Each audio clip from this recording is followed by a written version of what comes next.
Hello everyone, আসসালামু আলাইকুম। আজকে আমি শেয়ার করব আপনাদের সাথে উত্তরবঙ্গের সবথেকে ফেমাস ডিম আলুর ডাল। আর আমার শ্বশুরবাড়ি যেহেতু উত্তরবঙ্গের মানুষ তারা তাদের কাছে তো খুবই জনপ্রিয় এই খাবারটি। কিন্তু আমি তো কখনো খাইনি। আমি এই প্রথম খাবো এবং আপনাদের সাথে রান্না করে শেয়ার করব। আর এই সবটাই আমার শাশুড়ি শিখিয়ে দিয়েছে আজকে, সেই অনুযায়ী আমি রান্না করব। আর সেই আলুর ডালের সঙ্গে সাজনাও আমরা ইউজ করব, কারণ আমাদের সাজনা অনেক বেশি পছন্দ। আর আলুর ডালের সঙ্গে সাজনা দিলে অনেক বেশি ভালো লাগে। এই সাজনাগুলো আমাদের গাছেরই ছিল, অনেক দিন ধরে দিয়ে গিয়েছিল। বাট কি রান্না করব ভেবে পাচ্ছিলাম না। তো মা বলল ডালের সঙ্গে দিলে অনেক বেশি মজা হয়। তাই আমি ভাবলাম হ্যাঁ, তাহলে দেয়া যায়। এই তো তারপর ডিম সেদ্ধ করা হলো, আলু সেদ্ধ করা হলো। আজকে আমরা মুরগির ডিম দিয়ে রান্না করব। আমরা মানুষ 5 জন, তাই 5টা ডিম নিয়ে নিয়েছি। আর এই ডিমগুলো দেখতে কতটা সুন্দর লাগছে তাই না, ছোট ছোট। আর এই যে আলু সিদ্ধ করে ভালো করে কষলিয়ে নিয়েছি এবং সেখানে কিছু পানি দিয়ে নিয়েছি, একটু মেশ করে নিয়েছি। কারণ যেহেতু আলুর ডাল করা হবে, এভাবে কষলিয়ে কষলিয়ে ভালো করে পানি দিয়ে ঢেলে নেবেন, একটা লিকুইডের মতো করতে হবে। কারণ যেহেতু আলুর ডাল রান্না করা হবে, খুব ভালো করে আলুগুলা সেদ্ধ দিয়ে তারপর এভাবে করে নেবেন। আর ওই যে ওইদিকে আছে ডিম আর সজনা। সজনা দিয়ে কে কে আলুর ডাল খেতে পছন্দ করেন কমেন্টে অবশ্যই জানাতে পারেন। আমাদের তো খুবই ভালো লেগেছে, রান্না করার পরে অনেক বেশি মজা হয়েছিল। আমি তো এই প্রথম খেয়েছি, আমার কাছে অনেক বেশি ভালো লেগেছে। তারপর চুলায় চলে আসলাম, গরম তেল ঢেলে নিলাম আর সেখানে একটু লবণ দিয়ে নিচ্ছি আর একটু হলুদ দিয়ে নিচ্ছি, ডিমটা ভাজবো সেজন্য।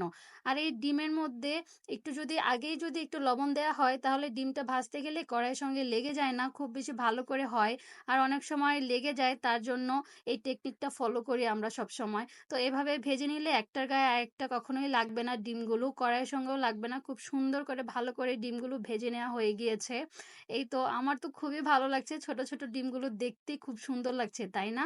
এখন এই তেলের মধ্যে বাকি রান্নাটা করে ফেলবো। আর এই তেলের মধ্যে কিছু কাঁচামরিচ দিয়ে দিলাম। আর এই কাঁচামরিচগুলো ফ্রোজেন ছিল, আমার শাশুড়ি যখন অনেক কম দাম ছিল তখন অনেকগুলো কাঁচামরিচ কেটে ফ্রোজেন করে রেখেছিল। আসলে আমার শাশুড়ির গুণের কথা বলে শেষ করা যাবে না, উনি অনেক গুণবতী। তারপর সেখানে পেঁয়াজ কুচি, রসুন কুচি, আদা বাটা, গরম মসলা, সব ধরনের মশলা দিয়ে দিল।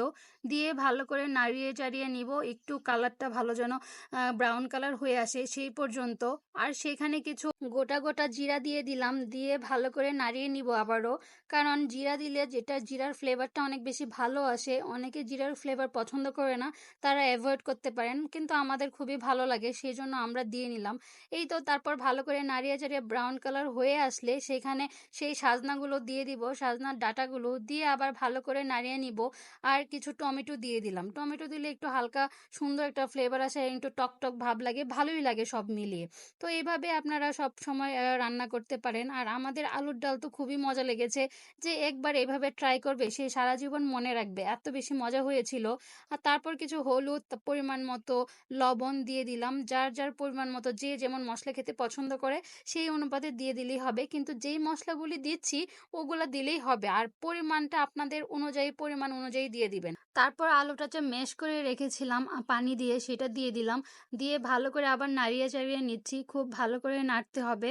আর এখানে ভালো করে নাড়িয়ে যখন একটু কষানো হয়ে যাবে, সেই মুহূর্তে পানি দিতে হবে। এভাবে করে নিলেই হচ্ছে এই আলুর ডালটা। আর এই গরমে এরকম আলুর ডাল খেতে তো খুবই ভালো লাগে, কম মশলা জাতীয় খাবার খেতে খুব ভালো লাগে। আর এই গরমে যত সবজি খাবেন, মাছ মাংস এবার সবারই, আপনারও আমারও।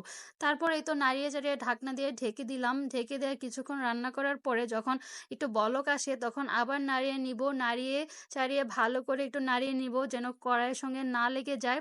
আর সেই ডিমগুলো দিয়ে দিব, আমরা আজকে মুরগির ডিম দিয়ে রান্না করছি, আপনারা চাইলে অন্যান্য ডিম দিয়েও রান্না করতে পারেন। আর এই আলুর ঘাটি অন্যান্য অনেকে মাংস দিয়ে রান্না করে, মাছ দিয়ে রান্না করে, মানে উত্তরবঙ্গের ফেমাস আলু ঘাটি অনেকে অনেকভাবেই রান্না করে থাকে।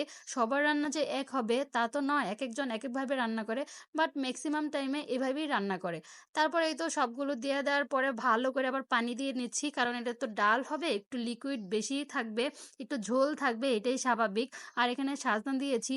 আর আমরা বেশি ঝোল খেতেও পছন্দ করি না, আবার বেশি মাখো মাখো পছন্দ করি না, মানে মিডিয়াম একটা থিকনেস থাকবে ওরকমভাবে রান্না করব, যেন রান্নাটা মোটামুটি লাগে। মোটামুটি বেশি ঘন হলেও খেতে ভালো লাগে না, আবার খুব বেশি পাতলা হলেও খেতে ভালো লাগে না।